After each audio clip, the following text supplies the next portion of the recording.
Hello, welcome back to సుగంధ వస్త్ర. ఈ రోజు అయితే మేము ముందుకైతే ఒక మంచి ఫెస్టివల్ కలెక్షన్ అయితే తీసుకొచ్చామండి. ఈ శారీ వచ్చేసి ప్యూర్ బటర్ సిల్క్ శారీ అండి.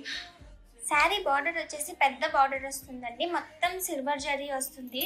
సో శారీ మనకు మొత్తం ఓవరాల్ అంతా మనకి ఇలా చిన్న చిన్న బుటీస్ వచ్చేసి మొత్తం సిల్వర్ జరీలోనే వచ్చేస్తుంది. ఇంకా మనకి శారీ కొంగు అయితే ఇలా వస్తుందండి టోటల్గా. అలాగే శారీకి కూడా మనకి ఇలా టాసిల్స్ వచ్చేస్తాయి. శారీ బ్లౌజ్ వచ్చేసి మనకు కాంట్రాస్ట్లో ఇలా వస్తుంది. ఈ శారీలో మనకి ఇంకా 2 కలర్స్ అయితే అవైలబుల్గా ఉన్నాయి. ఇందులో ఫస్ట్ కలర్ వచ్చేసి పింక్ అండ్ గ్రీన్ కలర్ ఉంది. మనకు నెక్స్ట్ కలర్ వచ్చేసి yellow and sea blue colour అయితే కింద బార్డర్లో వస్తుంది, sea blue colour. Next colour వచ్చేసి orange and green colour. So ఈ శారీస్ మీకు నచ్చినట్లయితే మా వాట్సాప్ నెంబర్కి మెసేజెస్ చేసి ఆర్డర్స్ ప్లేస్ చేసుకోండి.